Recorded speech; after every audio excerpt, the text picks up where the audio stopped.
Hi, everyone. Welcome to Headmaster's Homeroom. I am Lady Hamilton. It's always a pleasure to have you back with me on your Friday night. So I've got a lot of news we're going to go over today, and today is titled Save Our Children. As we see that our youth are being hit by multiple sides, and I wanted to just bring you different information and news tonight. There's going to be a lot of articles I'm sharing with you. Unfortunately, some of you might have Rumble working and some of you might not, but I will, as soon as I can. Rumble's not working for me in my location, but as soon as I can, I promise I will post all the links to these articles so that you can share them out. They'll be posted below our Rumble link, so make sure that you go there if you want to find any of the links that I'm going to share with you tonight. I did bring a new friend with me. Everyone, this is a painting I did back in 2019 while I was at Columbia University. This was probably the hardest painting I think I've ever had to make. Most of my statement pieces are very highly researched. And even the professor that was my painting professor there got to the point where he was looking at me and he's like, "You look so depressed and so down. Your whole aura changed. I need to get done with this painting as soon as possible." Because when I do a painting like this, I have to immerse myself into this world, because I can't just paint a certain emotion if I'm trying to display another one. This one was really extremely hard for me, but a lot of my statement pieces are reflected to what's going on in history or what's going on. This one's dedicated to our youth, and it's titled Rape Culture. So I will show you a picture of that before, but I really wanted to bring that one in here with me as we're going to be talking about our youth today.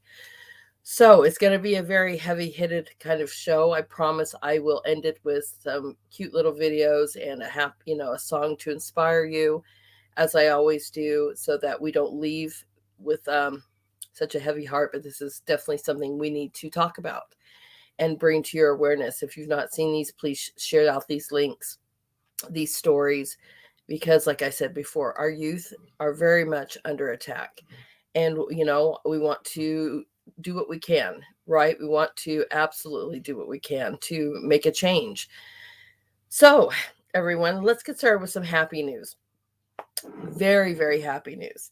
And a sponsor at that, because I go over this and I tell you guys how much I love my honey, and I do. All right, so I brought this one. This one, look, I mean, how big they are. This is from Be Nourished. This is their raw honey. Look at how gorgeous and beautiful that is. Look at that color. And I use it in everything that I do. I don't have sugar in my house. I use honeys for everything.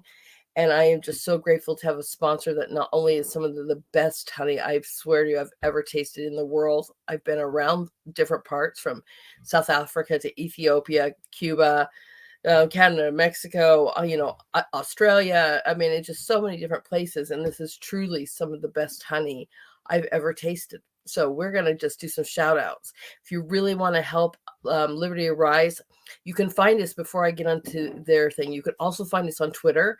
Just look for Liberty Arise. Our producer is Scott Adam. You might be able to find that too, but through Facebook, through DLive, through Odyssey. Welcome, everyone. It gives me a huge time to shout out to you guys. Thank you so much for coming in and seeing me again tonight. I really appreciate it. I love that our producer has got an amazing lineups for us. And we got new shows coming out every week. We've got new members of the family, that are doing shows on Tuesday and Thursdays now. And our wonderful producer has shows on Monday, Wednesday, and Friday, and then with his beautiful wife on Saturdays. And I'll remind you guys again before the end of the show, but it's what a wonderful family to belong to, so that we can bring you guys information, bring you guys solutions, and see what we can do to make a difference in our world, right? So I'm going to say a huge thank you to our wonderful producer, Scott, and his beautiful bride, Amanda.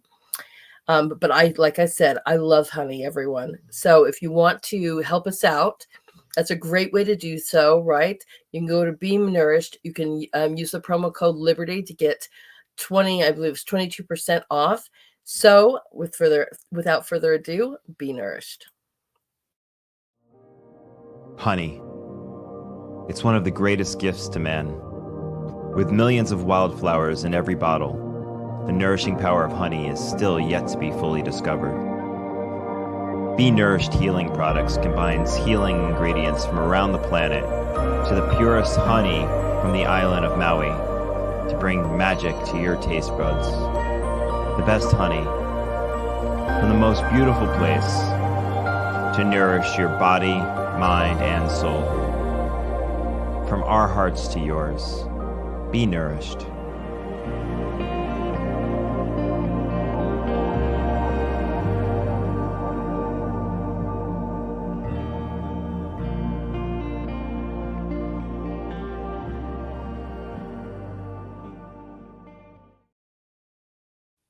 All right, everyone, welcome back. I love this sponsor. You could also help us out by buying our producers. I always say buy our producer a coffee, but buy me a coffee /Scott Adam.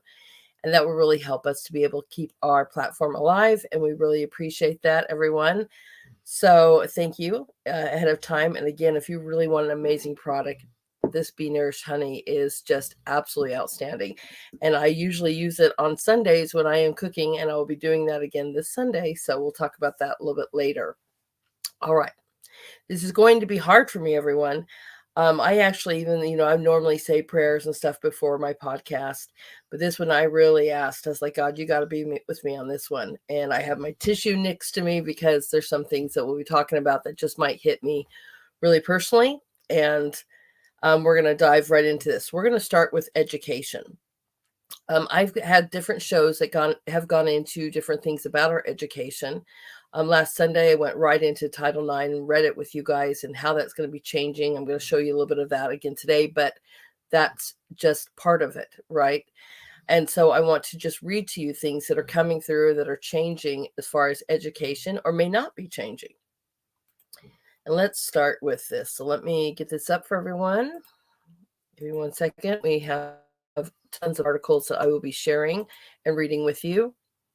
Let's add that to the stream and make sure that you guys can all see that fully. All right, let's start out. Here we go. Maryland school district removes parental rights to opt out of certain curriculum, and it makes LGBTQ themed books required reading. So this Montgomery County School District in Maryland has removed parental rights to opt their children out of certain parts of the curriculum and has made LGBTQ theme books required reading. The district has made multiple controversial books mandatory reading for its English language arts curriculum as part of the LGBTQ inclusive reading lists. MCPS keeps painting these books as rainbow unicorn, which they are not. Moms for Liberty from Montgomery chapter states. Smith said her 3-year-old was signed a book called Puppy Pride and an ABC book with images of drag queens under Q for Queen. The report explains while several parents requested a policy to opt out of these books, a recently updated policy by the school board insisted that students will be required to engage with these materials. In addition, parents will no longer be required to be informed on which books will be included on this list. So as I stated before, I will include these links for everyone. Let me remove that one. I will include these links for everyone to be able to look this up. So if you live in Maryland, this is already a situation. And who else knows what other states or what other counties are going for this. But this is something where what number one that bothers me is the parental rights issue. The fact that you don't even have a right to say what your children are learning. That's a big problem with me. No matter what you're being taught in school, your parents should always have the right to have an opinion over their own children and be able to say yes or no to certain things. And you should always be able, at least I believe as an educator, you should be absolutely willing to share what's on your lesson plan, what's on your syllabus, what's in your curriculum, and that should be absolutely available for parents to read and approve or not approve. But that's one of the biggest problems I have is they're going to remove your parental rights. And Now we're also, that's problem one. Problem two is we're going to show something that I find to be pornography to our little ones. And I have an example of that I'm going to show you as well today, which I will forewarn you because it will be graphic. Let's get to the next one. All right, so the next one, give me 1 second here. There we go. Let me add that to our stream so everyone can see that. There we go. All right, Oregon. Oregon governor passes laws that suspends math reading proficiency requirements for high school graduates. Close that. Let me close that. Maybe not. Okay, and look at that. Critical race theory. That is the actual ad that's being promoted underneath. Amazing. Oregon Governor Kate Brown signed a bill last month that high school students do not have to prove that they can read, write, or do math before they graduate. The Senate Bill 744, which passed in June and signed into law last month, suspends the proficiency requirements for students for 3 years, the Washington Examiner reported. According to the Oregonian, Brown signed the Senate Bill 744 privately and did not issue a news release until July 14th, but wasn't added to the state's database until July 29th, which isn't the norm. Secretary of the Senate, Lori Brocker, whose office is responsible for updating the legislative database, told the Washington Examiner that the bill wasn't uploaded to the database due to a staffer being out with medical issues during those 15 days. Although, right, supporters of the teaching skills were unfair challenge to the students who did not test well. And into an email to the media outlets, Charles Boyle, a spokesperson for the governor, said that the new standard for graduation would help benefit the state's Black, Latino, Latinx, Indigenous, Asian, Pacific Islander, tribal, and students of color. Again, I don't, this is horrifying to me that you're going to take the ability to read, write, or do math requirements out, and that's a benefit to Black, Latino, Latinx, Indigenous, Asian, Pacific Islander, tribal, and students of color. As an educator, I am mortified that you would think that that would benefit any child, let alone, children of color or minorities or whatever you want to state them as. You're going to make sure that they can't read or do math, and that is a benefit to them. I don't know in what world you live in that you would think that math and reading are not a benefit. Even when I visited Cuba, which I was with the University of Arizona, and we went on a study abroad. I lived there for about 3 months. It was not wonderful that we got to live with families. I think the first university to do that. I don't know if there's been one since, but I know we were the first to actually live with families. And we also had to learn the history of Cuba. Now, you are talking about a socialistic, communistic country. And one of the first things that they did after Fidel's takeover or revolution, whichever you want to call it, was to make sure that they had everybody on the island reading and, proficient in reading. And this is in a communistic country. Now, whether they're reading propaganda from the country is one thing, but the fact that they could all read and do math, and that was important to them, the why in the world is not important to us, that our children are able to read and do math. So that one is just, right. These all get underneath my skin, everyone. All right, let's get to the next one. I mean, these just go on and on, unfortunately. All right, the next one is this bill. And I have these in order. Just give me 1 minute to pop them in the stream. All right, let's read this one. Bill to safeguard youth seeking protected health services clears the Senate. Under current law, if a child who has run away from home goes to a licensed shelter, the shelter is required to notify the parents unless of a compelling reason applies. The bill also certified shelters to contact the Department of Children, Youth, and Families in lieu of parents in certain additional instances, such as when a youth is seeking reproductive health services or gender-affirming care. This bill is an important step to ensure young people across the state have a roof over their heads during an already challenging period in their life. While we hope that every child has a supportive family that will provide them with acceptance and the care they need, it is crucial we provide housing options to those in crisis. Access to gender-affirming care has been proven to lower rates of adverse mental health outcomes, build self-esteem, and improve the overall quality of life for transgender and gender-diverse youth. The National Library of Medicine states that sexual and reproductive health services address the needs of young people while preventing adverse mental health outcomes. The legislation would ensure that children who may not have supportive families at home do not end up on the street, but instead have shelter when seeking these protective health services. Let me get out of that.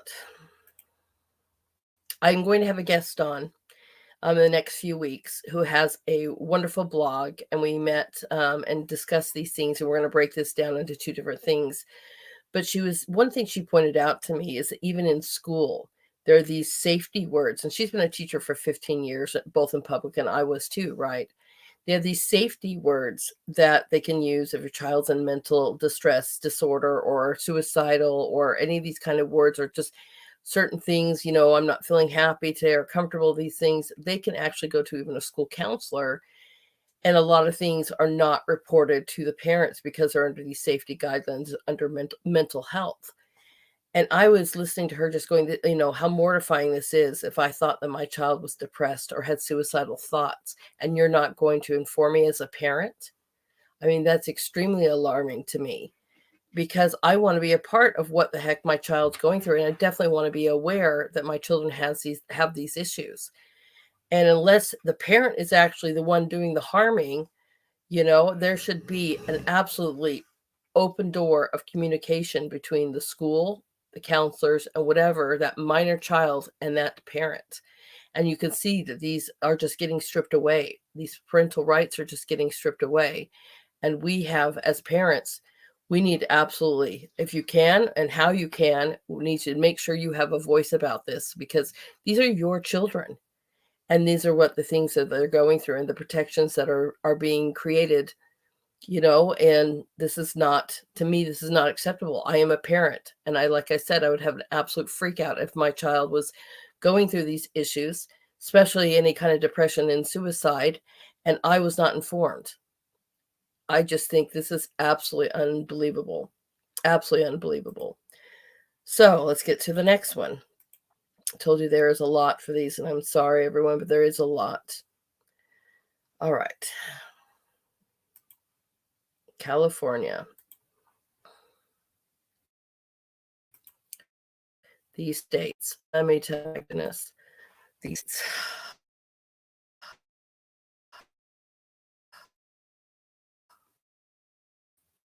Whoops, I'll turn on. Okay, I thought I had pulled that up, but let's do that. I'm going to have to reshare that. Give me 1 second to switch over to the actual article. I apologize. Give me 1 second.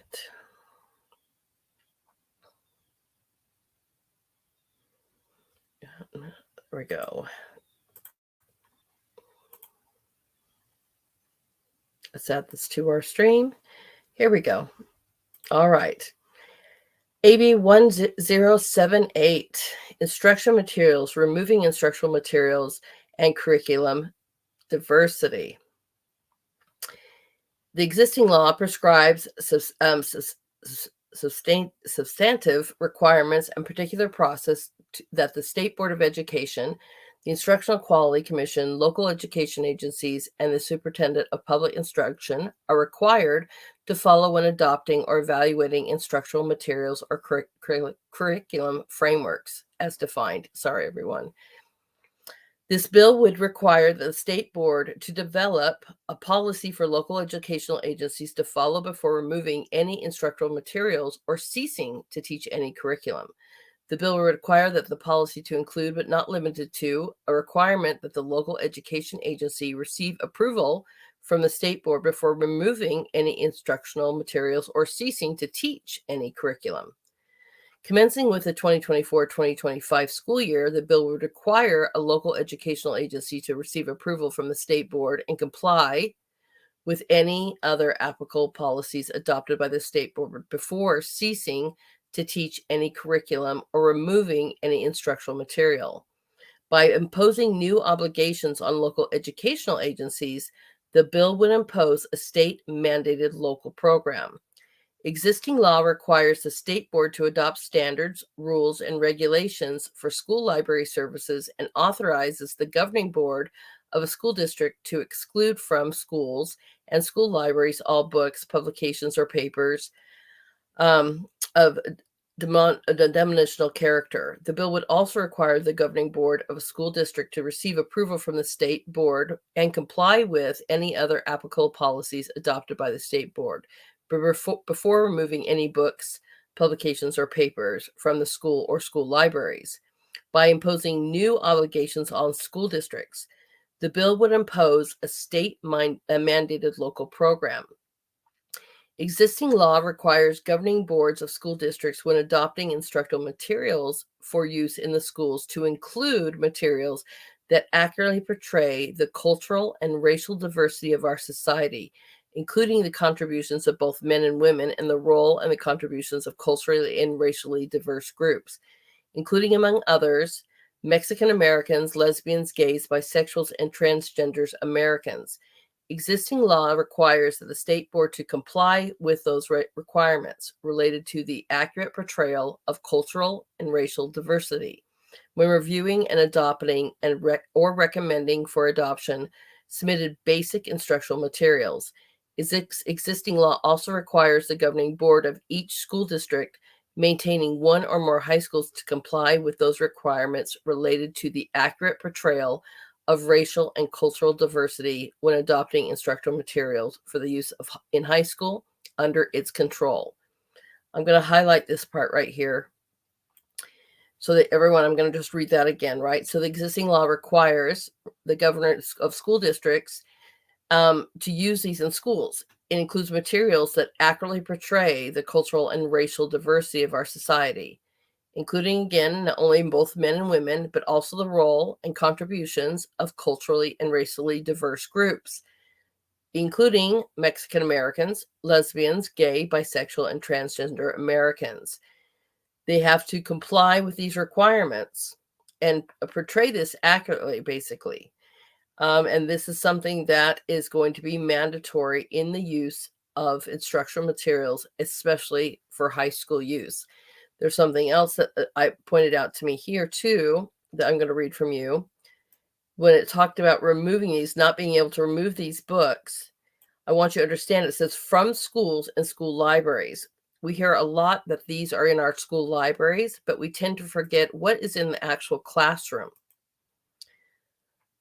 Most classrooms have their own little library set up there as well. So what is actually in your child's classroom as well is also something important to know, but you're seeing that this is going to become something mandatory. Something else that, let me stop that screen. Something else that has been gone down. I went over this with on Sunday, that the Title IX program, which is our diversity, equity, and inclusion, has been changed by Biden to include this transgender, or it's more than that. It's the gay, lesbian, LGBTQ plus group, right? But more than that, it's also to include the transgender ideology. And this is something, it's claims under the protection of their rights, but it's also putting it into our schools and mandating that is something that, like I just read. And this is Title IX, and every public school has to go by Title IX. So make sure you guys are really learning about these title programs that I've gone over multiple times, and I can continue to keep going over this, because these title programs is really where you're going to find the core of your CRT, your SELs, your DEIs, even your food lunch programs, your pay, your grants that go to the different schools. This is all within these title programs. And you can see how this is being included and even mandated now into curriculum. So this is something to pay attention to. All right, so let's go to the next. Everybody had enough yet, sorry. Let's go to the next one. All right. Well, what if they tell you that this is not a school? Well, we're hearing that a lot too. One thing that my guest is going to come on and we're going to be talking about too is, and I was actually, part of this as well when I went to speak at the national board in Ohio. The main speaker there was talking about different things, but especially name changing. How we have, I don't know what this is, sorry, especially about name changing, and how even Common Core has been changed to what they call standards, right? And we've heard this all the time, that our kids are not meeting the standards. Well, that used to be called Common Core. Well, CRT is now changing to different versions of this too, so that if you call and say, do you have CRT in my school? They could say no, because they've changed it from CRT to maybe culturally competence or cultural theory or cultural and racial diversity. I mean, they can change the name. And I've even seen a video where they're calling it like work groups now. But we can see here from this article, Indiana school officials admit to hiding CRT, DEI teachings from parents in this undercover video. I don't know if we have the video. Let's see. I'm hoping to play that for you. Give 1 second for, I think this is the video. 1 second for the ad to go. Nope, that is not the video. I might only have, sorry everyone to make you sick, but I might only have the recording here. So let's see if we can listen to this. Indiana school officials admit to hiding CRT, DEI teachings from parents in undercover video. Video footage has emerged showing officials across schools in Indiana allegedly admitting to teaching critical race theory and diversity, equity, and inclusion principles to students under different terms to avoid upsetting parents. The undercover interviews by the nonprofit conservative news media watchdog, Accuracy in Media, were published on April 12. The footage allegedly shows AIM investigators speaking to various officials at Carmel Clay School District, Elkhart Community Schools, Fairfield Community Schools, Goshen Community Schools, Metropolitan School District of Martinsville, Monroe County Community School Corporation, and Plainfield Community School Corporation. In one video snippet of the hidden camera interview, investigators spoke with Plainfield Community School Corporation Assistant Superintendent Laura Del Vecchio, who stated that before the COVID-19 pandemic, we had started some really deep diving into our curriculum and kind of doing that white privilege walk and making sure, like, just understand right. We stay under the radar. And we'd like to keep it that way, she said while explaining that some teachers have put up LGBT pride posters in their rooms. When asked later if the school district has an equity department or anything like that, Del Vecchio responded that the school has decided not to call attention to it so as not to anger parents, adding that when you call attention to it then questions are asked, and I really believe that you can do more good under the radar. Just have to avoid the words. Del Vecchio is listed on Plainfield Community School Corporation's official website as the Assistant Superintendent for Student Learning. In another undercover recording, investigators spoke with Elkhart Community Schools Assistant Superintendent of Instruction Brad Shepard, who stated that CRT and social and emotional learning are the two biggies that need to be relabeled at schools. SEL is defined as a process in which young people and adults develop the knowledge, skills, and attitudes to develop healthy identities, manage emotions, and achieve personal and collective goals, feel and show empathy for others, establish and maintain supportive relationships, and make responsible and caring decisions by the collaborative for academic, social, and emotional learning. We just have to avoid the words, you know. The labels, Shepard states in the undercover interview. You're not teaching the theory, you're just teaching the events of history. That's how history teachers are approaching it. Shepard continued that SEL has become a bad phrase, and we don't openly use that phrase, but we're still doing it so. I mean, just to avoid anything. I mean, we have not really been hit with it, but just to even avoid it. He added that subjects such as language arts can incorporate SEL very easily. Schools prepping textbook presenters. Tracy No, who, according to Goshen Community Schools, is the Assistant Superintendent of Curriculum, Instruction, and Assessment, expressed similar statements in the undercover interview, according to the video footage. At one point, she can be seen telling AIM investigators that the Equity and Inclusion Committee's name had been tweaked to Work Group because we just didn't want to make a target of it. In another video clip of the undercover interview, Jenny Oakley, who is listed as the Director of E-Learning and Literacy at the Metropolitan School District of Martinsville, told AIM investigators that school officials have spoken to textbook presenters to prep them before they come into schools to make sure controversial topics they are teaching aren't revealed. I actually prep them a little bit because I'm like, we want this in our curriculum, so if you could just not say specifically this, then it won't cause a red flag with the community. And I hate that we have to do that, but that way it's still there, and they would support it if just the content was there. It's the title, Oakley told AIM investigators. The undercover interviews come as Republican senators in Indiana are pushing to pass a bill that would provide dignity and non-discrimination in education while banning schools from promoting concepts regarding sex, gender identity, sexual orientation, race, creed, color, or national origin, among others. So far, discussions on the bill have been stalled by groups opposed to the legislation. Schools issue statements.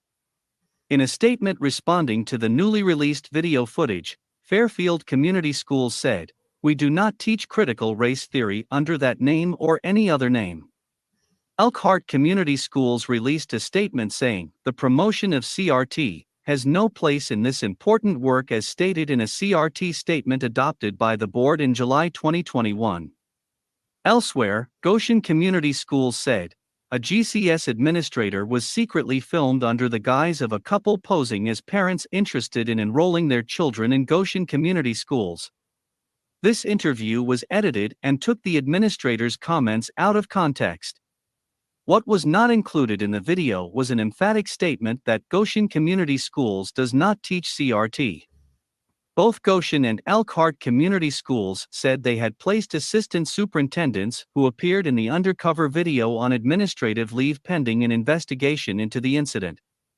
The Epoch Times has contacted the school districts for comment. So, as you can see, from that thing, and I've seen multiple different interviews, and I've actually seen the actual interviews with these teachers or administration that literally are saying these kind of things. Now, I can tell you, as a former public school teacher, and the guests I will be having on, it's mandated. It was mandated that our lesson plans be written in an SEL format every single week. That was approved by our principals, approved by our superintendents. But I would have them sent back to me if mine did not have this frame of social emotional learning around them and critical race theory to make sure that we were meeting a diverse kind of lesson plan. This is one of the reasons I am not in public school education anymore. Because I was an art teacher, but my guest was a math teacher. And they said that this was done in the arts. I could see how you can manipulate that in history and so forth, but math being written in the same format, under the same lesson plans.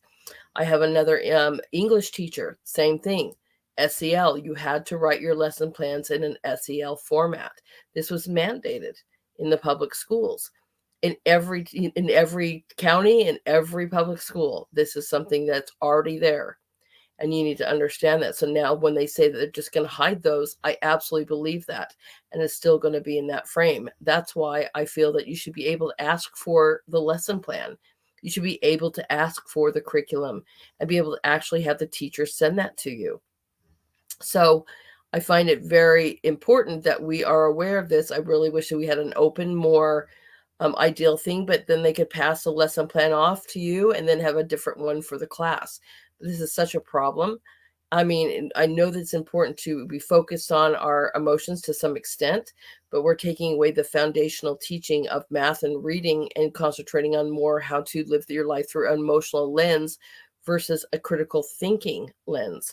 And this is a huge problem in my aspects, because what is that leading to? And we're going to get into that. What's that leading to? So I wanted to show you one of these books in itself so that you would understand what I am talking about. My next door neighbor, let me get this one right here, brought this to my attention for her 5-year-old.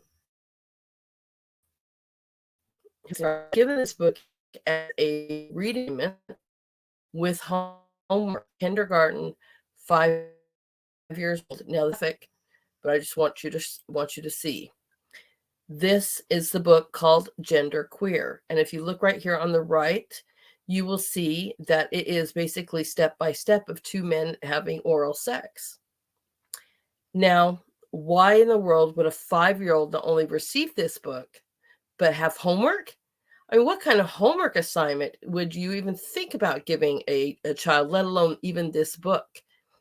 And my good friend, like I said, that I'm going to have on, they worked really hard to get these books out of their library. And she decided she was going to check a few months later, and they had reordered all of these books to come back to their library. So I'm sorry about the graphics on that, everyone, but that book is called Gender Queer. And this is something that was going on in kindergarten. And it's just something that absolutely does not belong with our children. And when I say children, there's a huge difference between a 5-year-old and a 17-year-old. Okay, so I mean, when you become an adult, and hopefully you have a critical mind to think about this as a pathway I want to do forward. When you're adults, you have that right to make those decisions. But who really is making these decisions for our children, our 5-year-olds? The teachers and the counselors, and where, maybe even the parents per se. But this is, I mean, don't tell me that a 5-year-old is going to be the one who tells you how they feel, because 5 minutes later, they feel something totally different. How do I know? I have 3 children. And they have changed a lot. I can remember when I was little. I mean, they change all the time on what they want to be, who they want to be, their pathways forgers, their dreams of their careers. I mean, this changes. Then you have puberty that hits you as a preteen and teen. And that, from even my studies and my classes at Columbia under adolescence, and learning about that, your hormones are kicking in. And, if everybody remembers our preteen years, we were all a wreck. If you're coming, you're going, you're happy, you're sad. This kid likes me today. This kid hates me today. I feel fat today. I have, right. I mean, your hormones are racing. This is why there's developmental stages, and even why I brought Nurse Patrick on to explain those developmental stages. This is part of growing up. And until you have your cortex, your frontal cortex develops, which Nurse Patrick said about 25, 26, how can you even make a life-altering decision for yourself until you're fully developed and want to make sure that's the pathway you want to go for? And this is not something simple. We're going to give them all kinds of blockers and pills. There's a pill for everything. I mean, we're going to give them pills that's going to do what? And what are the side effects of those? And then we're going to take them for gender affirming surgeries. That's something that they completely may regret in the long term. And now you've altered their body, and good luck trying to get that back.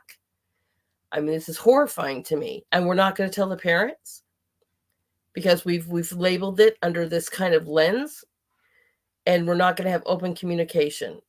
But our kids are killing themselves. I showed some information and statistics. I believe that our teen suicide rates are up another 20%. I wonder where this is stemming from. We've got them from 5 on, or even younger. From that, we got them so confused. We're telling them that you're not even possible in the body that God gave you. I mean, I'm sorry. If you want to be an adult and change that, that's up to you. But why are we not telling these kids that you're just wonderful how you are, and teaching them the pathways of going, hey, you want to do this? All right, let me show you this way. You can be that doctor. You can be, that welder. You can open your own business. And focusing on giving them real world solutions on how to be a successful adult, no matter what they decide to do with their lives, how to be an successful adult in the future. And focusing on those foundations, again, reading and math, which some states just don't seem to think that you even need to know how to read. This is beyond horrifying to me, just beyond horrifying. So I am going to stop sharing that, and I have a whole bunch of these to get rid of because we're on to the second part of what I wanted to show you. So give me 1 minute to just load those up, and I have those separated, everyone, but it's going to take me a minute. All right, let me get down here to this next section. It just is unbelievable to me what we're doing to our poor youth. Give me 1 second.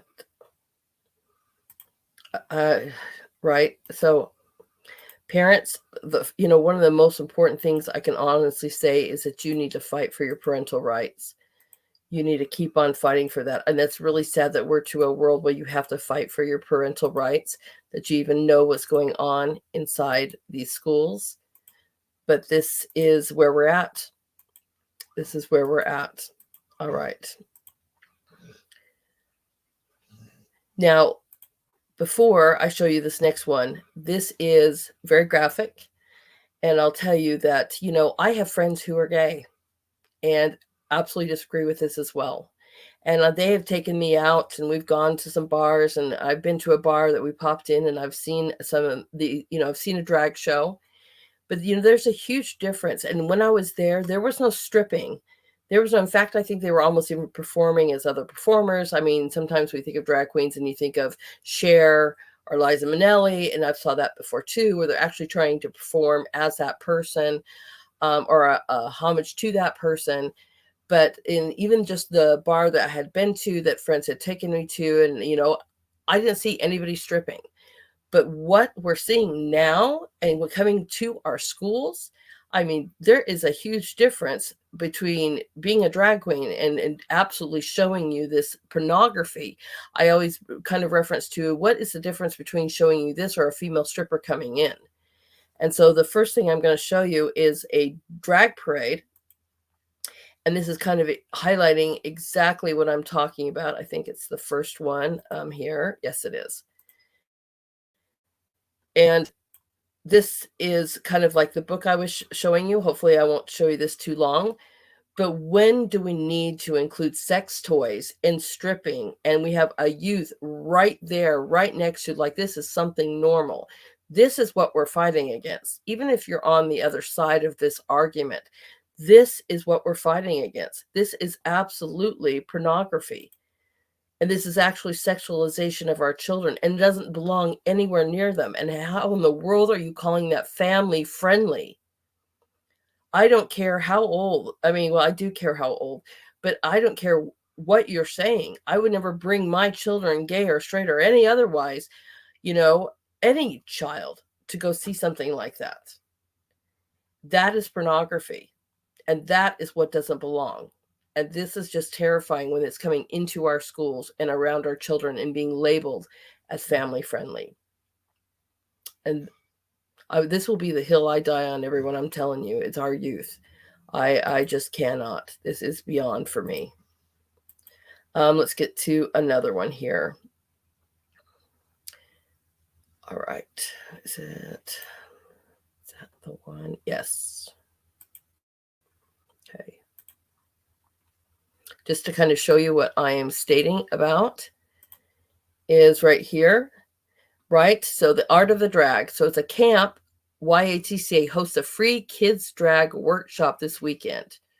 A drag class for your kids. Free camp. Pay what you can, starting at $0. What is going on in this camp? Am I going to see more of that? You see our problem? See the problem? Where you get to wear wigs and you get to dress like them, and but again, I mean, are you bringing these kind of sex toys into it? Are you going to be stripping into it? Why do our kids need to be around this? And when I'm talking children, right, said again, there's a huge difference between a 5-year-old, everyone, and a 17-year-old. Not that I'm saying it's good for a 17-year-old, but when we're talking little children, why do we need to have the sexual exploitation for our children? There's a difference between being accepted for who you are as an adult and literally showing our kids this kind of pornography and saying it's okay. It's okay to feel this way. It's okay to have this, and it just keeps getting worse and worse from there. And I'm going to show you an example of that right now. So why would I say it gets worse and worse from there? Let me get to this one here, because we're calling for it. And I don't mean we, but look at this. The UN report calls for decriminalization of all sexual activity, including between all adults and children. See where we're going with this? You're going to sexualize our children. You're going to bring this pornography into our schools and around them. You're going to call them family-friendly shows. And you're going to sit there and have our United Nations call for decriminalization of all sexual activity, including between adults and children. A new report for the United Nations has called for all forms of drug use and sexual activity to be decriminalized globally. Written by the International Committee of Jurists, UNAIDS, and the Office of the High Commissioner for Human Rights, the report was released on International Women's Day with the goal of guiding the application of international human rights law to criminal law. Called the 8 March Principles, the report calls for offenses related to sex, drug use, HIV, sexual and reproductive health, homelessness, and poverty to be decriminalized. The United Nations experts say that criminalizing offenses related to these issues constitute an attack on human rights. Criminal law is among the harshest of tools at the disposal of the state to exert control over individuals. As such, it ought to be a measure of a last resort. However, globally, there has been a growing trend towards overcriminalization. We must acknowledge that these laws not only violate human rights, but the fundamental principles of criminal law themselves. While on the surface it may seem relatively uncontroversial, the report calls for sex between adults and minors to be decriminalized, so long as the minors consent. I will definitely be sharing these again on my links, everybody, but I'm going to repeat this one that's highlighted for you. While on the surface it may seem relatively uncontroversial, it's very controversial.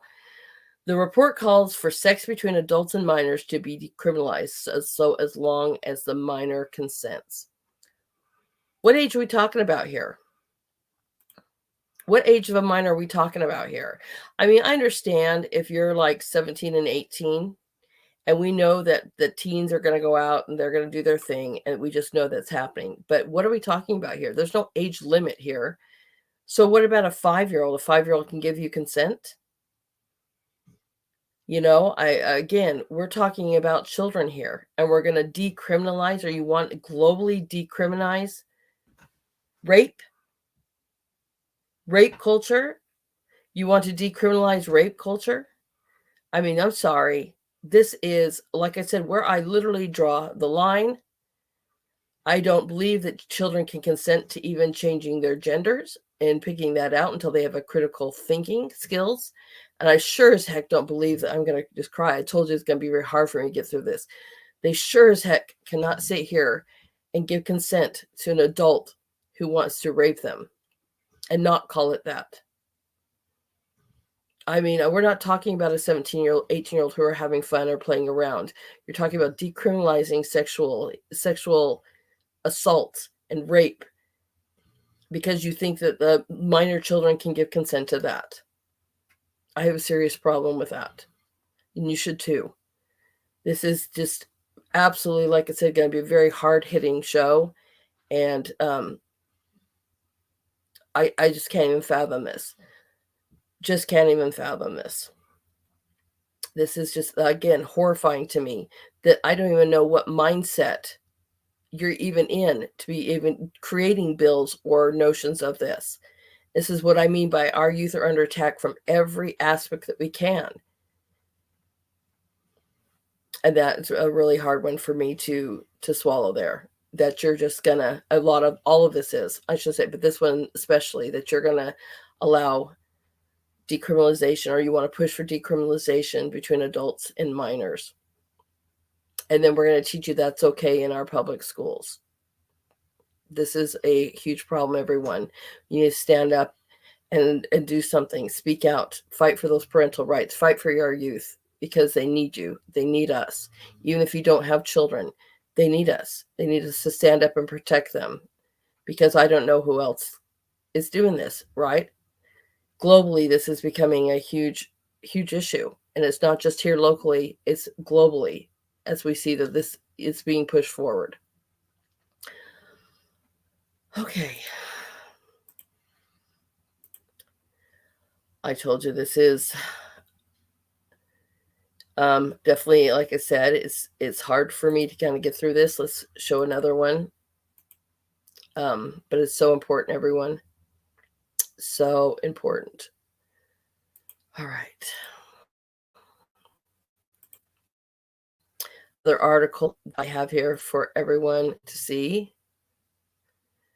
There we go. Is Colorado becomes first transgender tourism state. Democratic governor signs a bill that allows children to travel to Colorado for puberty blockers, even if drugs are banned where they live. Colorado will become the first state to legally protect teen transgender treatment. Tourism, as part of a trio of bills signed by its Democratic governor. The new law means healthcare providers cannot be sued by red states where gender-affirming medication and surgery are illegal if their residents travel to Colorado for care. It makes Colorado a safe haven for children under 18 with gender dysphoria looking for puberty blockers, hormone therapies, and sex change operations.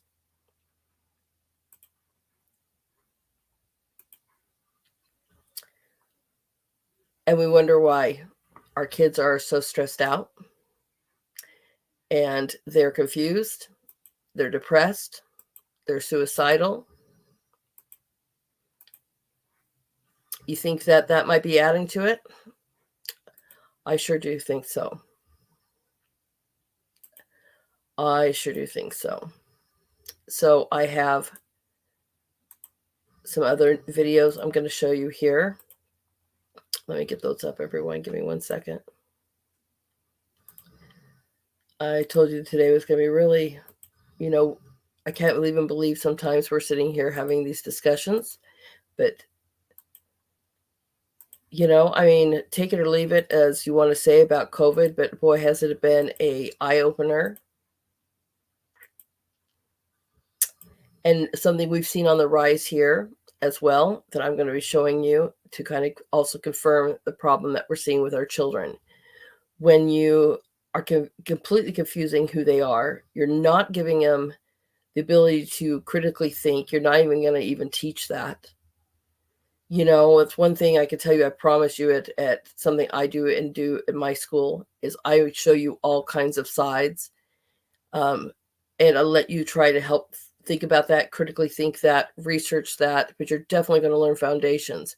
You're going to know your math. You're going to know your reading. You're going to know how to do a budget. You're going to know about your pathways forward, whether like in the trade school or building a business or going to college and finding avenues and scholarships for that, because there is money out there and there is tons of pathways forward. But this doesn't even seem to be promoted. And how do I know that? Because my seniors, when I was in public school teaching them, were crying. Boys literally tearing up, going, Miss H, nobody's teaching this. I had no idea that rent was this high. I had no idea that I could sit there and find a scholarship for a trade school. I had no idea. I must have heard that almost all the time. In fact, I'm not really kind of getting into abortion today, but one thing that we did talk about too is that they didn't even know what safe havens were. And if you don't know what safe havens were or are, there is an ability that if you are pregnant that you do not want to have that child, you can go turn that over to a hospital or a police station, a fire station, and basically give up your rights then and there and walk away. And they didn't even know that was an option. Nobody even told them that. Instead of harming their bodies through, possibly having abortion, harming their bodies, and you're definitely harming their psyches. You're not even going to teach them the other avenues besides, of course, abstinence, or birth control or STDs or any of this kind of stuff, which is actually pretty mandatory to their health. Instead of teaching them how to have sex, why aren't you teaching them how to stay healthy? And you're definitely not telling them that there are safe harbors if you do choose to that, besides adoption, that you can actually turn over your child for adoption in one of these safe harbors. They had no clue. They had no clue. And this is what I mean. What in the world are we teaching in these schools besides indoctrination and confusing our kids to think that they have no futures ahead of them? So what do we see here? What's our outcome of this? Well, let's show you. Awareness.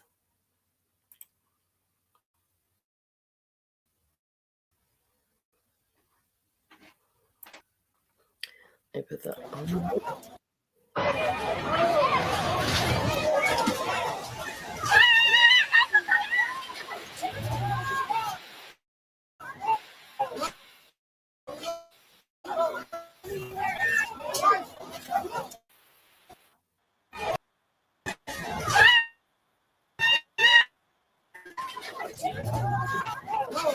Remove that one. Let's remove that one. What do we expect our teens to do or our children to do if the pathway forward? If we're not giving them avenues to achieve, here's another one. Sorry, everyone. If we're not giving them anything good. LA Sheriff's deputy tell us there were thousands of dogs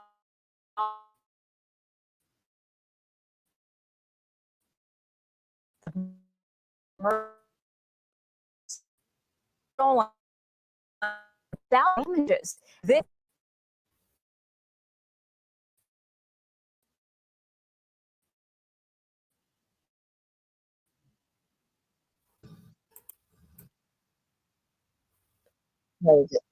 Sorry, man.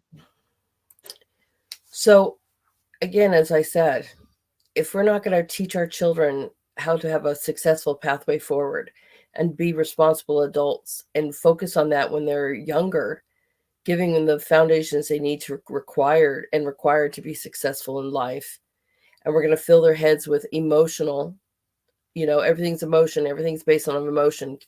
And we can see this. You're seeing them decide with emotion instead of decide with critical thinking.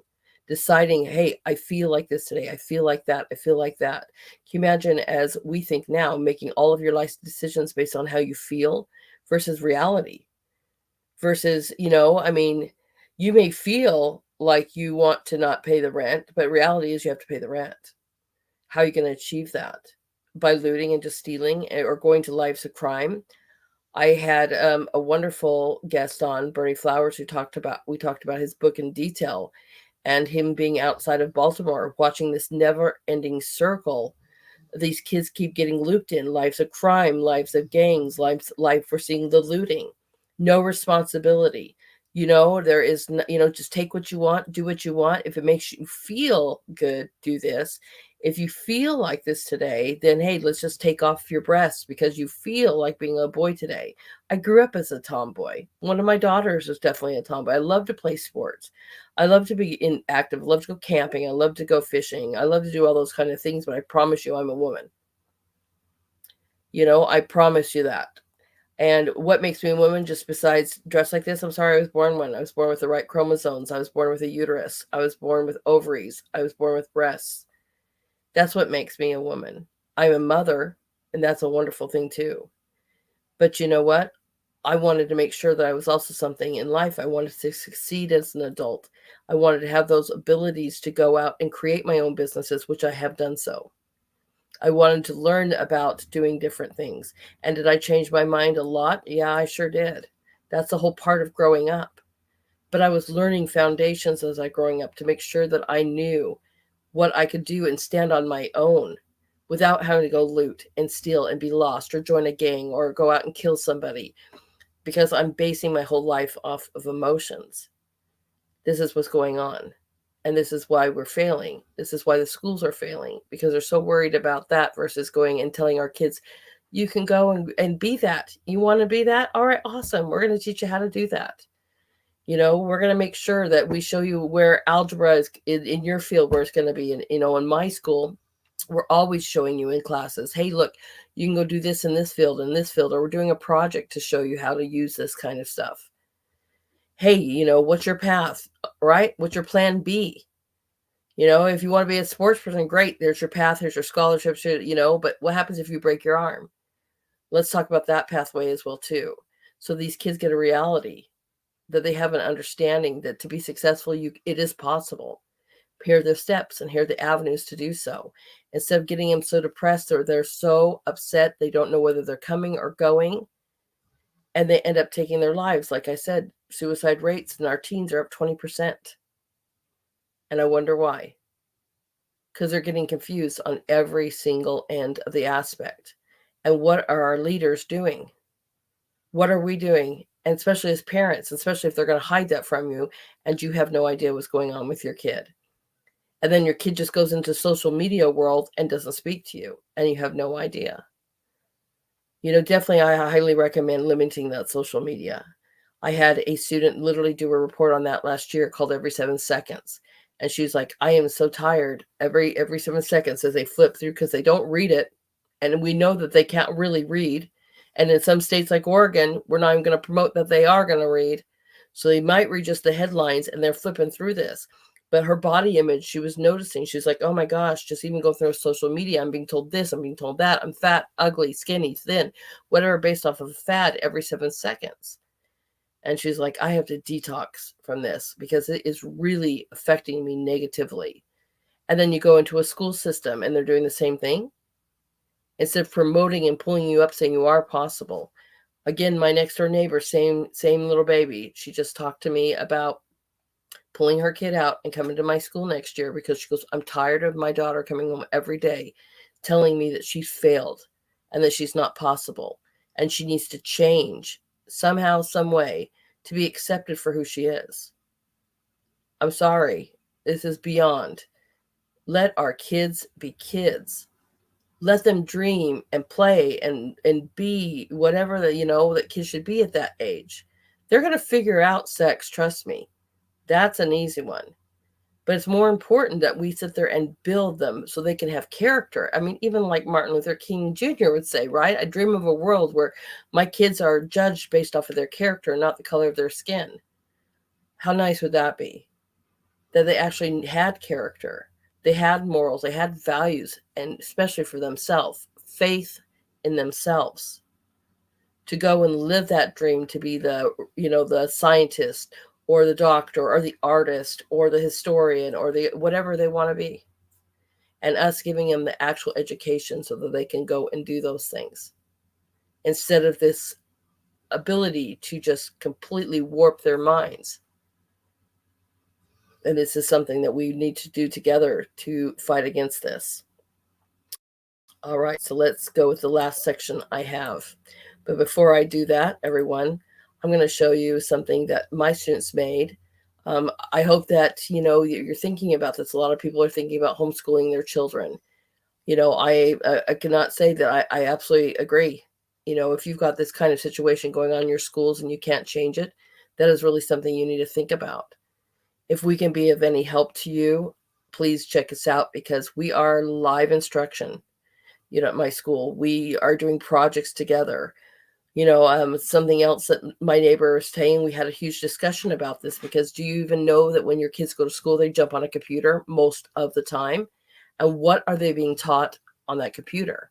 My kids were literally just going through pre-tests so they could pass the April standards test, the Ames testing and whatever your state testing.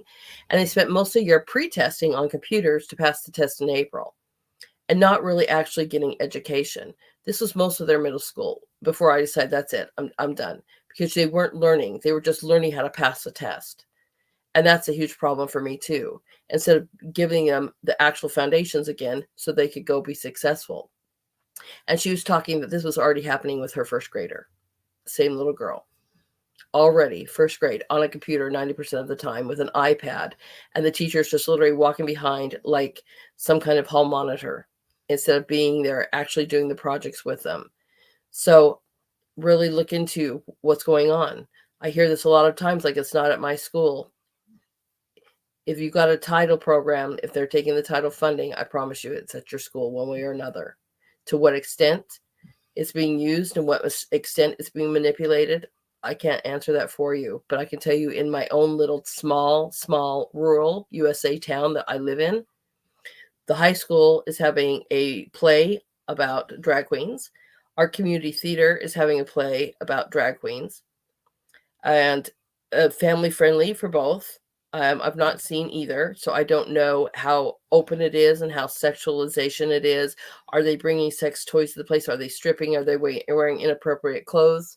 I can't tell you that because I have not seen the plays, but I can tell you that it's happening here. I can tell you it's happening inside the school because my neighbor is literally complaining about that. Her daughter is being already manipulated on, you're not even great who you are. You know, if you feel like a boy, maybe we should change that. If you feel like this, you know, I mean, already at kindergarten level and being put onto a computer where the teacher's not even teaching. You're literally just going through this never ending, whatever they want to teach. Again, my personal kids was a lot of pre-testing so they could pass the testing in April. But, you know, what were their foundations? And years of this. And you don't think that that's putting any kind of stress on our children? I can tell you it absolutely is. Absolutely is. So I've got a few more here to add to my stream, but I'm going to play something that my students made for us. So if HLA can be a choice for you, please reach out because we're working on doing great things. We're working on getting more funding, and we are not government funded, nor will I apply for government funding. I do not have title programs in my school, and we actually give you pathways for these kids to succeed and create either their own, go to college, go to trade school, and there's scholarships for all of that. And I'm showing them how to do that. We also have adulting classes, which you might find funny, but these kids didn't know how to balance a checkbook, even open a checking account, or how to do plumbing, or the maintenance of a car, or how to do gardening or cooking, or, you know, even grocery shopping. And all of this is incorporated into our adulting class so that they learn absolute foundations before they make that next step forward into life. They got a huge reality check and all these different little things that we're doing to make sure that they can be prepared to be successful adults for their futures. But as my students in journalism class, I really loved it. And here is one of the commercials they made for you. So if we can be an option, please reach out. It would be, let me see if I can find that for you. There we go. It would be a pleasure to speak with you.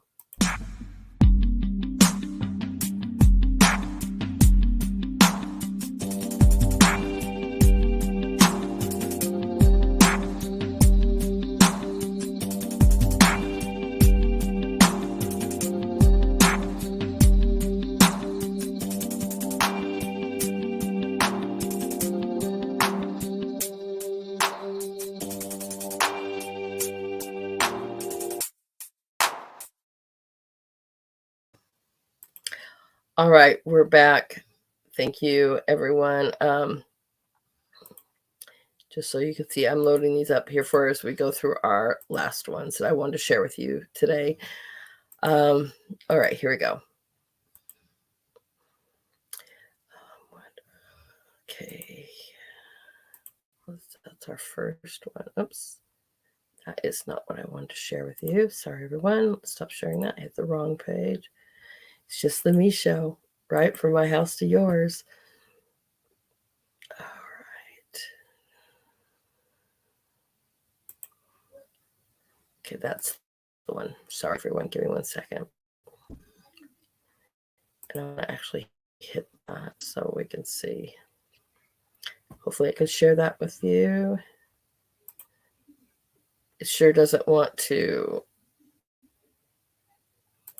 let me share videos, and I apologize for that. Okay. So I am going to share this with you, and unfortunately it doesn't want to play the video when I clicked on this, but they were showing a video about this too, exactly about what their kids were learning in school. And there is a video here if you want to go to a concerned parent and look, because one of the things that was showing you was kind of like it's called like the naked, I can't remember, it's the naked something, the naked education, where these 11 and 12-year-olds had a panel of adults that were all naked, that were literally, you could ask them any kind of question. This was on a computer for these kids to take and write down questions and learn from. And you got to see and talk to them different, it wasn't just regular adults, but transgender, going through the surgery so they could see all of that. But again, this was something in a video that these kids were learning online. That's why they're like, hey, I yanked my kid out. What are they showing our kids online? Why would a group of naked people be coming to 11-year-olds going, hey, you could ask me anything? Not, hey, ask me anything, but why would they be coming naked? It's like you take a step further than, you even, right? I mean, why would you have to be naked? If you just want to ask these people questions, great. But then again, why are you bringing this kind of pornography? And this is the issue, right? We as parents, we don't want to see the pornography in our schools. We think that 5, through whatever, what you guys think. Personally, I don't want to see pornography for my teens either. And yet here we are. And I get it. This is this is really enough. Again, why do a bunch of 11-year-olds need to see a panel of naked people and ask them questions about their bodies? I don't know, right? But here we are. All right, so let me present the next one.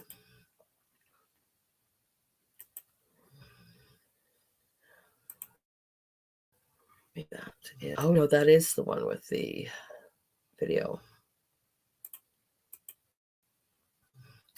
Is it gonna let me? What are they, guys? We'll see if it shows. All right. Hey, I found it and it's working.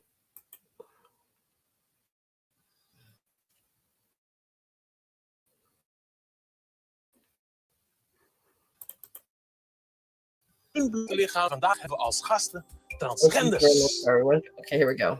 Welkom bij Gewoon Bloot. In Gewoon Bloot gaan volwassen mensen geheel uit de kleren, zodat wij er wat van kunnen leren. Deze kinderen uit groep 7 en 8 mogen aan hen alles vragen over hun blote lichaam. En vandaag hebben we als gasten transgenders.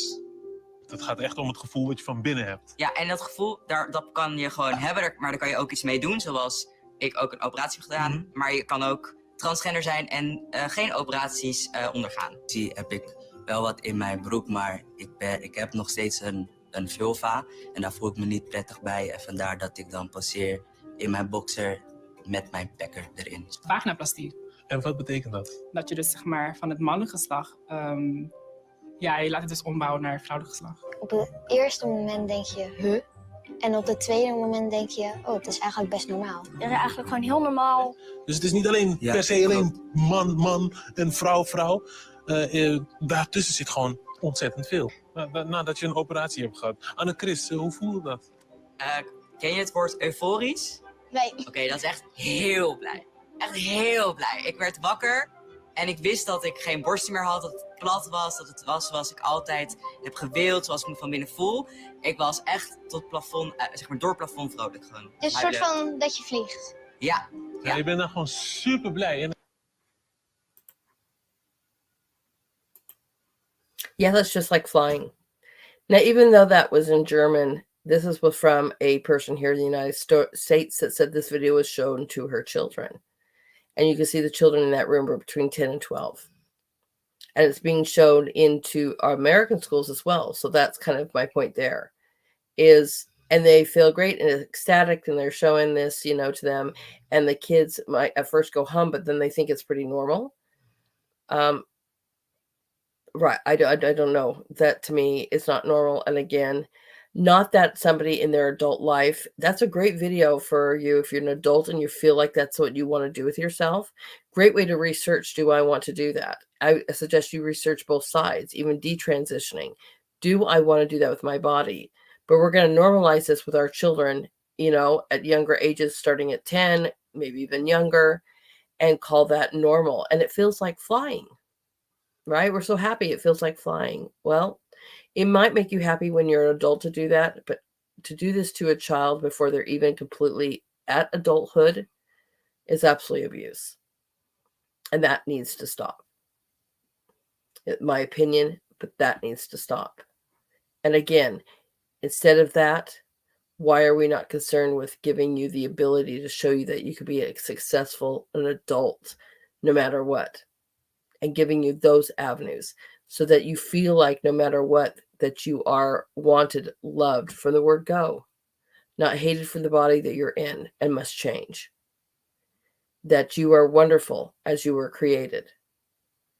And let me show you all the wonderful things you can do with your possibilities in your future. All right. Let's look at another one.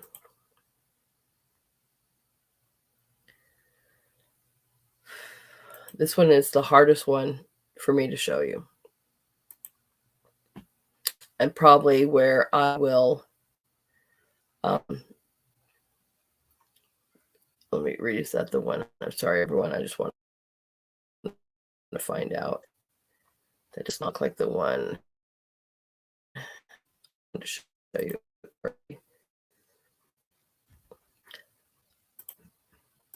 Everyone, this is for me to show you. Because when you think about this, let me get rid of these ones. It's not just here in our nation that we've got to think about that. As you can see, that this is a global push. And it's absolutely frightening that this is the global push. But I want you to understand that why this is another issue of our children being attacked at every angle. And me going, where in the world are our leaders? When I did this picture behind me, and maybe I'll show that for you first. When I did this picture behind me, it's truly one of the hardest things I have ever done.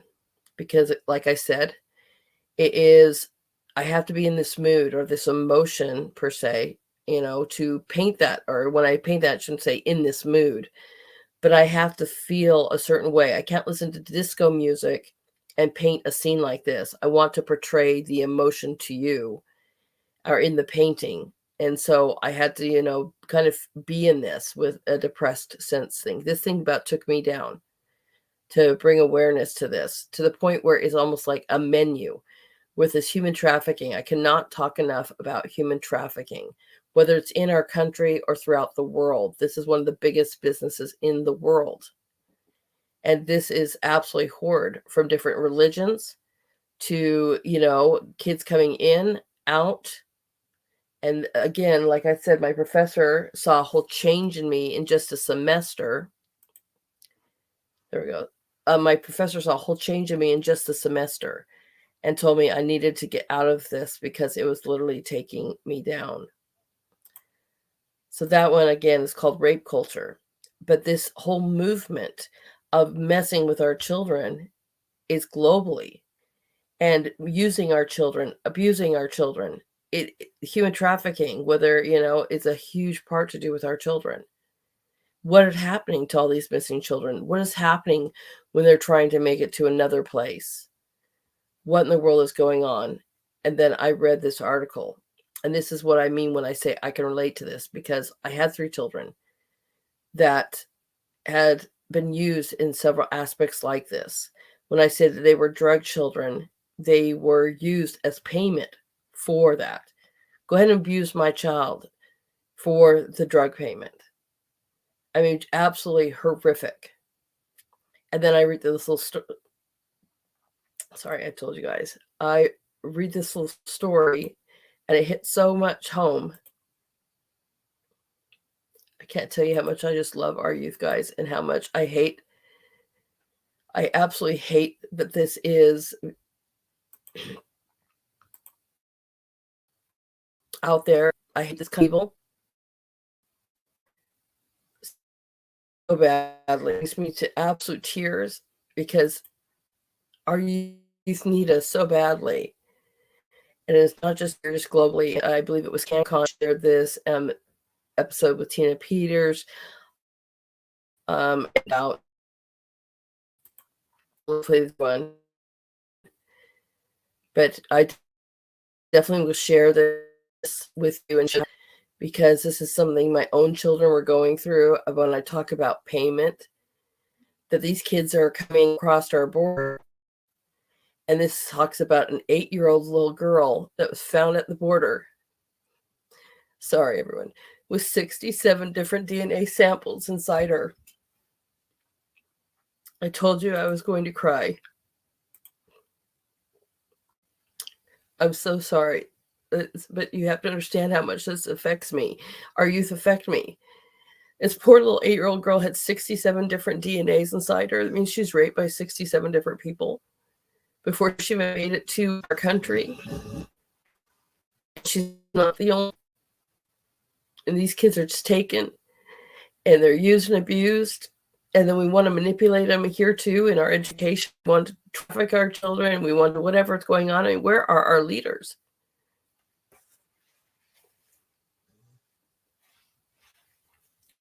Sorry, but not sorry. Where are our leaders? How much longer are we going to sit there and allow for this kind of stuff to happen? I mean, if leaders are you listening to me, we vote you in to stop this crap. And take care and protect our children and protect us as well. But my heavens, you want to sit there and tell me that a child, the UN wants to tell me that a child can consent to sex? Is that to protect the nonstop trafficking that's going on here? Because this is a culture. This rape culture needs to stop. It's not okay to be abusing our children. It's not okay. They cannot give consent. They don't even understand. And we're taking away that innocence. And we're taking away their right to feel that they're valued and loved just for who the heck they are. And then they're going to sit there and try to fight to come to places they think are better and have to pay a toll and be used and violently used and abused along the way to whatever country they're going to, but they're definitely being abused coming to ours. Where are our leaders? Parents, friends, families, leaders, we have to look out for our children. Sorry. We have to look out for our children. And that may be different in your own community, because this was really hard for me because, I was a person that wanted to take on the world. And there's so many things to do. There's so many things to do. And this was decades ago that I wanted to take on the world.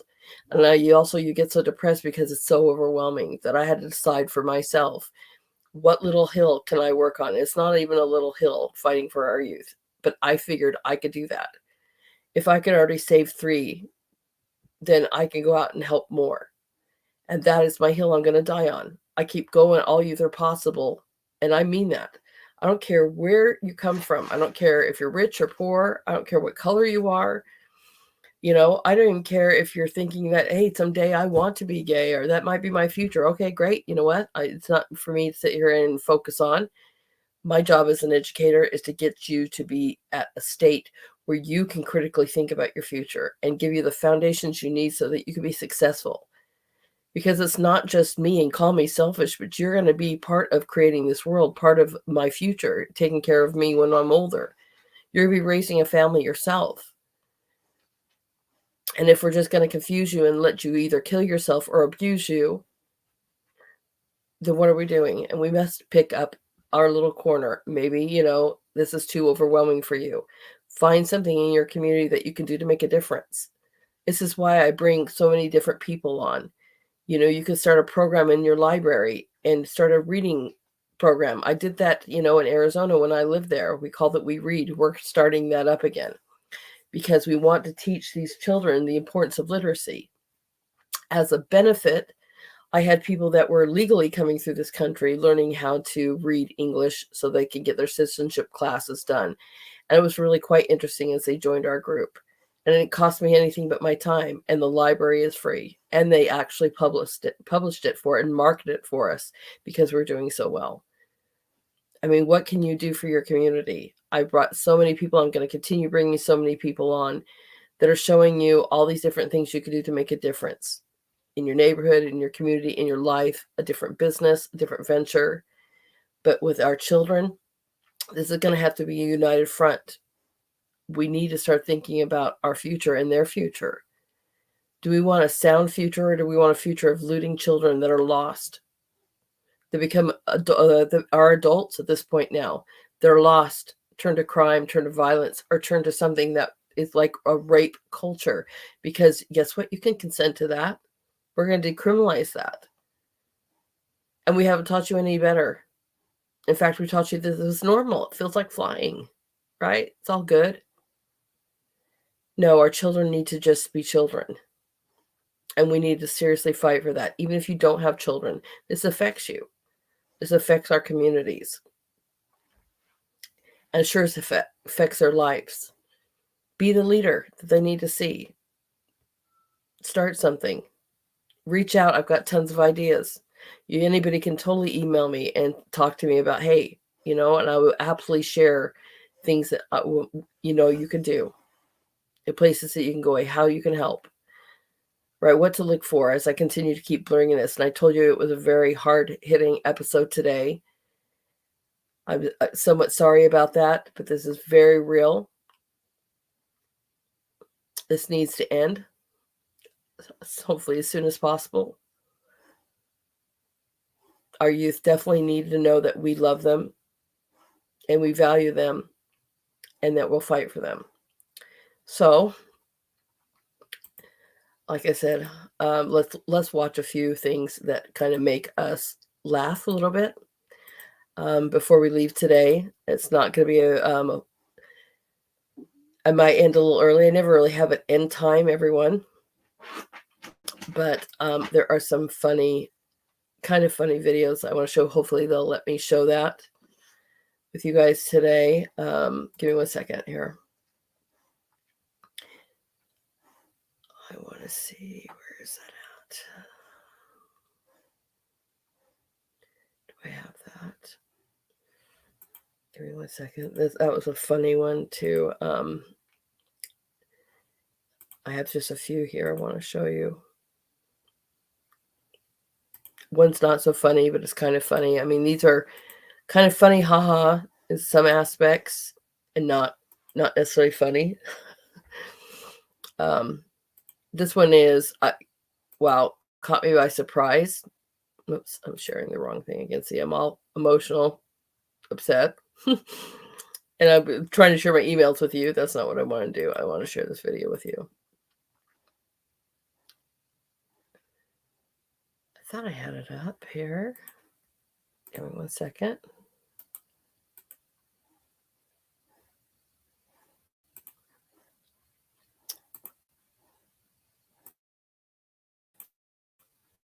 Let's see. All right.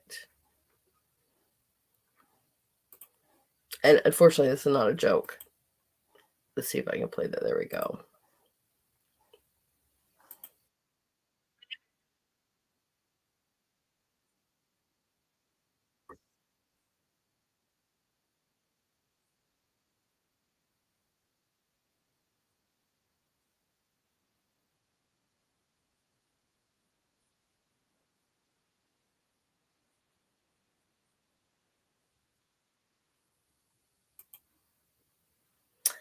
I don't know if that played for you. Hopefully it did. Lion meat, because the child does not know how to spell the word loin. Again, I don't think that was a joke, but honestly thought that we were selling lion in the grocery. This is the importance of reading. Everyone, do you see the importance of reading right there? That is just one thing that I said is kind of funny, but not so funny. This next one actually is kind of funny. Hopefully, you get a kick out of this one.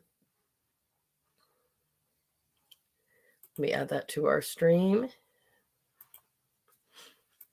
This did crack me up. All right. Here we go. Hopefully we can play it.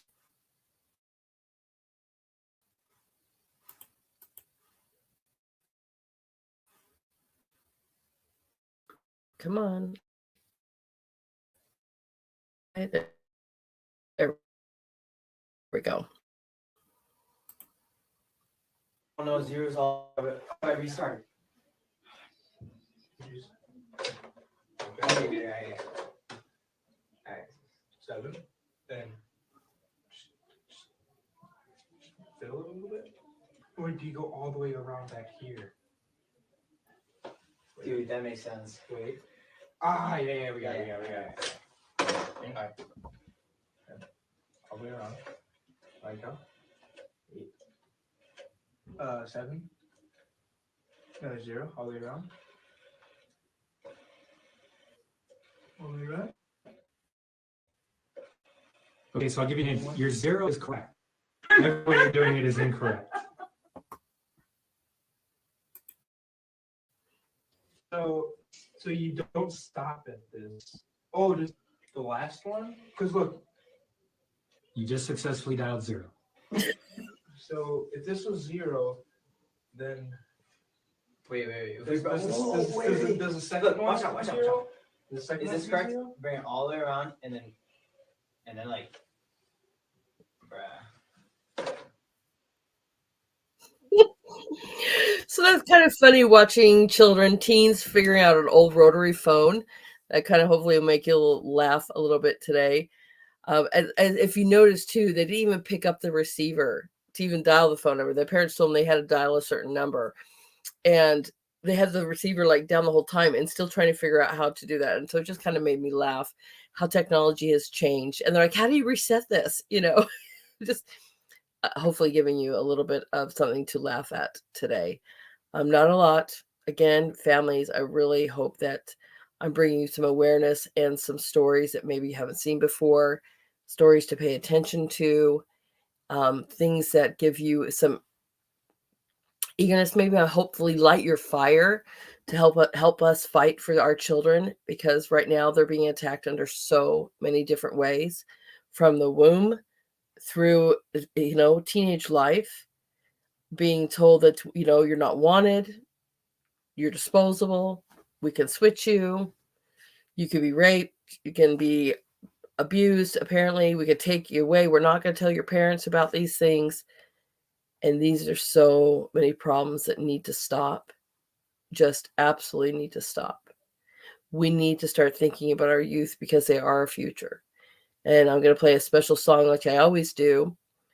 This song came to me when I thought about our future, and I thought about globally. But before I play that, I'm going to play you something that, again, hopefully will just melt your heart today. And I play it always on Sundays. So I'll be leaving you with those 2 videos. Before we get there, though, again, please remember to hit like, thumbs up, check mark, whatever it is you guys can do to follow us, share this, like this. It really helps our platform grow, because we want to be able to continue to bring you these great things, or bad things, the local news, solutions that we're doing in our communities, helping you give ideas. Our producer Scott is great about bringing you the news of the day. Please watch his shows. Those are Monday, Wednesday, and Friday at 5 p.m. Eastern Standard Time. We got 2 new hosts on Tuesday and Thursday. We've got to welcome Tina and Bernie. They have got amazing shows too that you please look out for. Bernie's is on Tuesdays and Tina's is on Thursdays. Tomorrow, our producer and his wife Amanda will have a beautiful show at 7 p.m. Eastern Standard Time called The Family Table. And Sundays is the day that you guys know that I actually do great things to show you solutions and stuff that we get to try. Since I'm bringing you so many guests, and our guest today was ill, that's why I'm bringing this to you today. We were going to kind of talk about this together. She will be with me. We will be having 2 podcasts on this and breaking it up. So look forward to that per se. But that's coming your way. Hopefully this coming month. We can reschedule these things. But Sunday, I am actually going to be updating you on the garden situation. Love that. Love bringing you gardening. But I'm also going to teach you how to make homemade ravioli. So if you want to learn how to make pasta and you want to learn about your gardening, please join me on Sunday at 12 p.m. Eastern Standard Time. I will be showing you how to make ravioli, and that's going to be something fun as I try to teach you guys different kinds of solutions that you could do for your own household. We've done a lot. We've definitely done a lot, from chicken raising to how to do a business plan, to growing gardens, doing compost. I've taught you how to make bread. And so now we're going to learn how to do pasta this week. And I always love to start my show with the most amazing young man. It just is phenomenal. And I will be showing you that here in just 2 seconds. But, please make sure that you can give us some love here. Help us out. We just, we're not government funded. Scott will tell you that he's not Pfizer funded, he'll say, but we're not. We're bringing you solutions. We call this a service, and we sure do help. Appreciate your guys' help, giving those thumbs up and following us. And again, I will include these links on the Rumble channel below the actual podcast. In the comment section below, I will include links that I've shared with you today. I encourage you to share those with others. Get involved with your community. Get involved with your school. Get involved with our youth. Love on your youth. Love on your children. Let them know that they are just wonderful no matter how they are right now. Let them dream, imagine, help them with their foundations. Their reading and math are so vital, everyone. They have to. I would hate to be in a world where I was dependent on somebody else to read something for me and not know it was truth. I would hate to depend on a world where I can't literally critically read all these different things and come up with a solution that I want for myself as an adult. I know that we need to make sure our youth have that same option. So let me present this as this little boy. Can't say any better than this. I love this little boy. What a cool video. Let's see, that will load us the video. There we go.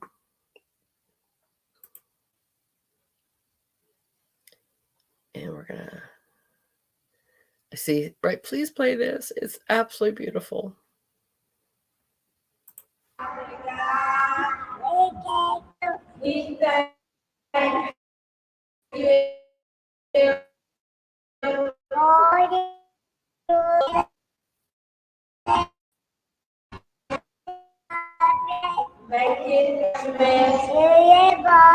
To our body, all poor boys and girls. Bless all the boys and girls. All over the world. All over the world. To receive food. In Jesus' name. Amen. Amen.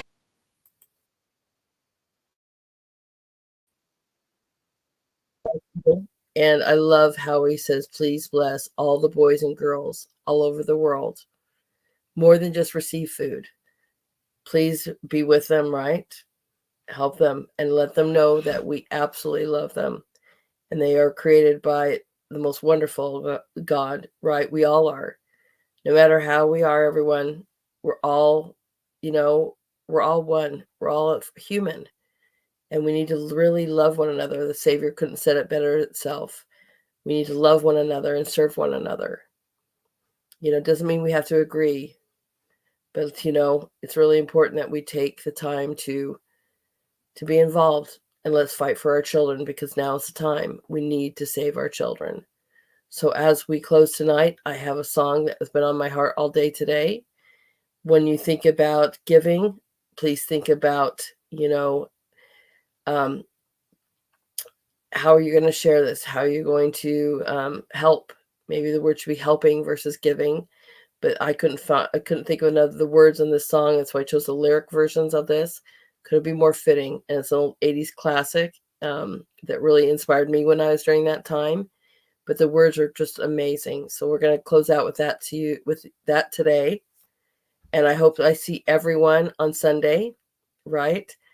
Don't forget to check out our other shows. But I can't wait to see everybody on Sunday and share some more useful solutions that you could do in your own home. I hope you have the most blessed night tonight. And I look forward to seeing everybody next Friday with our wonderful guest. Hopefully she'll be feeling better at that time. My heart's with you and your families. And if HLA can be any help to you, please reach out. We got an amazing program with live instruction, something that parents can watch, be a part of. You see what's going on. It's in your home, right? Because we're nationwide online. So you can be involved, watch what's going on, watch what's being told. We'll give you the curriculum. We're project-based and we're live instruction, and we're here to take our education back to something I recognize and actually put it in the hands of our youth so they can be possible in their future. And it just, even if you got questions, please reach out. It's an honor to help our youth in this nation. I was really inspired to do this, and I thank God every day as He's made this available for me to make this available for you. Have a very blessed night, everyone, and I have a song as we go out. I'll see you next Friday, and hopefully I can get this up and going, and I don't get it right. This to the stream. Have a beautiful night, everyone. Again, looking to be nourished. This honey is absolutely wonderful, and it sure does help us out. I'm extremely grateful for all my viewers. Sorry I couldn't read any chats today, but I will make sure that I read those, or by email or through the show. Follow me on all of our channels. It's another thing that you could do. You can follow us on Liberty Arise. You can personally follow me on Lady Hamilton Art. Just find out where it is. I'm available on Twitter. I think that Facebook's released me now. But I'm definitely on Truth. I'm on Getter, and so is my school. Follow us there. You can reach out to me there as well. I'd love to hear from you. And thank you, everyone. Have a blessed night. And my heart's with you and your children.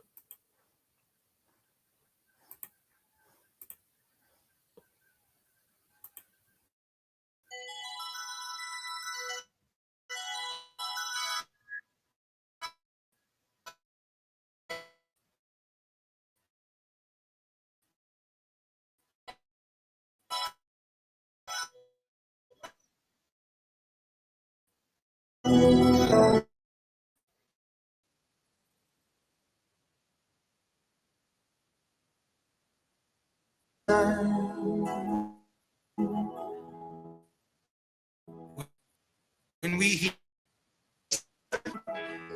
come together as one, there are people dying. Oh, when it's time to lend a hand to life, the greatest gift of all. We can't go on pretending day by day that someone somewhere will soon make a change. We are a part of God's great big family. And the truth, love is all we need. We are the world. We are the children. We are the ones who make a brighter day. So let's start giving. There's a choice we're making. We're saving our own lives. It's true, we make a better day, just you and me.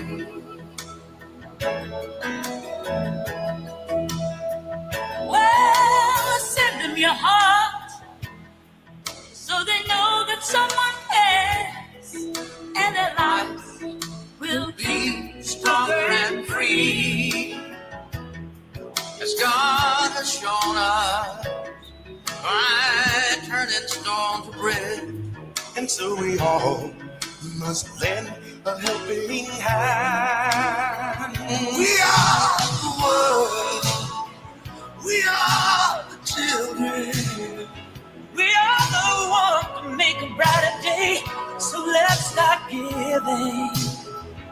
Oh, there's a choice we're making. We're saving our lives. It's true, we make a better day, just you and me. When you're down and out, and there seems no hope at all. But if you just